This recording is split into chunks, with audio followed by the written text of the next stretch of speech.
अस्सलामुअलैकुम वरहमतुल्लाहि वबरकातुहू। मोहतरम नाज़रीन, जैसा कि आप जानते हैं कि रजबुल मुरज्जब इख्तिताम पजीर है। ये वही महीना है जिसके अंदर वाक़े मेराज पेश आया। वाक़े मेराज को अमूमन हम लोग सुनते ही रहते हैं, लेकिन किन हालात में और किस सिचुएशन में वाक़े मेराज पेश आया है उसका जानना भी बेहद ज़रूरी है।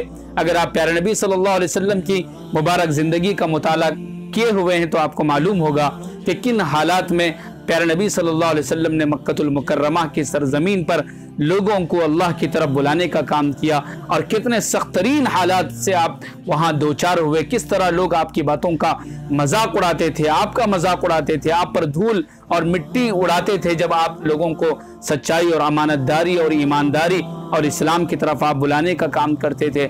ऐसे सख्त तरीन हालात थे कि प्यारे नबी सल्लल्लाहु अलैहि वसल्लम ने जब लोगों को अल्लाह की तरफ बुलाने का काम किया तो वो लोग जो आपको सादिक, सच्चा, अमानतदार कहते थे, सब लोग आपके जान के दुश्मन बन गए। यहाँ तक के 7 साल तक आपने पूरी जुर्रत के साथ, हिम्मत के साथ लोगों को अल्लाह की तरफ बुलाने का काम किया। जब लोगों ने देखा कि प्यारे नबी सल्लल्लाहु अलैहि वसल्लम का ये मिशन नहीं रुक पा रहा है, तो वहां के मक्के के लीडरों ने मुसलमानों का समाजी बाइकाट, सोशल बाइकाट करने का इरादा किया। नबूवत के 7वें साल में बाज़ाब्ता एक अहदनामा लिखकर काबतुल्लाह के दरवाजे पर लटकाया गया कि आज के बाद से कोई भी मुसलमानों से किसी भी किस्म का कोई ताल्लुक नहीं रखेगा। यहाँ तक वो मुसलमान जो थोड़े बहुत थे, जो जाहिर है कि कोई भी आदमी कितने दिन का राशन अपने पास रख सकता है, थोड़े ही दिनों में वो राशन खत्म हो गया। कोई मुसलमानों से बातचीत नहीं करता था, कोई अपनी दुकान से उनको सौदा सल्फ नहीं देता था। ऐसे सख्त तरीन हालात में 3 साल तक शाब अबी तालिब में मुसलमानों ने गुजारा किया। यहाँ तक कि नबूवत का 10वां साल आ गया। प्यारे नबी सल्लल्लाहु अलैहि वसल्लम की ज़ात मुबारक पर 2 गम के पहाड़ टूट पड़े नबूवत के 10वें साल में। एक आपके चचा अबू तालिब का, जो आपके दादा हजरत अब्दुल मुत्तलिब के इंतकाल से लेकर और उस वक्त तक आपके भरपूर साथ दे रहे थे, और अबू तालिब के भतीजे होने की हैसियत से प्यारे नबी सल्लल्लाहु अलैहि वसल्लम पर डायरेक्टली हमला करने की किसी काफिर और दुश्मन को हिम्मत नहीं होती थी।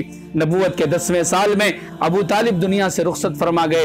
इसके गम से अभी आप बाहर ही आ रहे थे कि आपकी गम गुसार बीवी, जिन्होंने आपके निकाह में आने के बाद अपना सब कुछ आपके नाम पर लुटा दिया, हजरत खदीजतुल कुबरा रज़ियल्लाहु तआला अन्हा भी इंतकाल फरमा गई।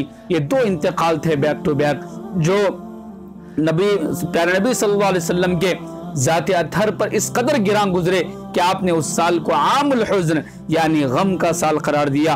और फिर चूंकि 10 साल तक मुसलसल आप मक्के में लोगों को अल्लाह की तरफ बुला रहे थे, और जिस तरह आप चाहते थे कि हर बंदा इस्लाम के आगोश में आ जाए, अमन और मोहब्बत की तरफ आ जाए, आप उसी फिक्र के साथ मक्कतुल मुकर्रमा के कुछ मील के फासले पर वाक़े ताइफ का आपने सफर किया, इस उम्मीद के साथ कि वहां के लोग इस्लाम कबूल करेंगे, इस्लाम को ताकत मिलेगी, कुव्वत मिलेगी। जब आप ताइफ पहुंचे तो वहां के 3 बड़े सरदारों से आपने मुलाकात की और उनको अल्लाह की तरफ बुलाया। तीनों में से एक ने कहा, ओहो, क्या आप ही को अल्लाह ने नबी बनाकर भेजा है?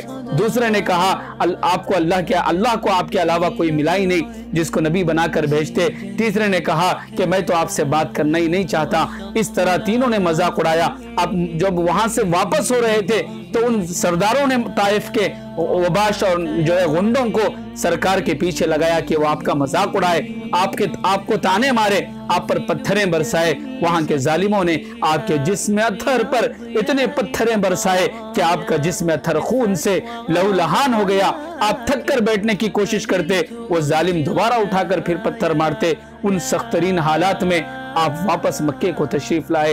ये वो हालात है, ये वो पस मंजर है, ये वो बैकग्राउंड है जिसकी बुनियाद पर सरकार दो आलम सल्लल्लाहु अलैहि वसल्लम को अल्लाह ताला ने उरूज पर, मेराज के माने बुलंदी के हैं, बुलंदी पर बुलाने का आपने इरादा किया। और कैसे आपके साथ वो सफर शुरू हुआ, इंशाअल्लाह आगे के बयान में आप उसके तफसीलात जरूर सुनेंगे। इस पूरी बात का खुलासा बस इतना सा है कि हालात, मुश्किलात और जो है मुखालिफाना हालात से ईमान वालों को कभी भी घबराना नहीं चाहिए। शायर कहता है, तूले गमे फिराक से घबराना ए जिगर, ऐसी भी कोई रात है जिसकी सुबह न हो। हर मुश्किल के बाद आसानी है, इन्ना मअल उसरी युसरा। खुद अल्लाह तबारक व तआला कुरान में फरमाते हैं, हर उसर जो है यसर को दावत देता है, हर मुश्किल आसानी को दावत देती है। इसलिए मुखालिफाना हालात में घबराए नहीं, बल्कि जुर्रत के साथ, हिम्मत के साथ अल्लाह और उसके रसूल के ज़ात आली पर यकीन रखते हुए अपने ज़िंदगी को गुजारें। इसी पैगाम के साथ मैं अपनी बात को ख़त्म करता हूँ। शुक्रिया, जज़ाकुमुल्लाहु खैर।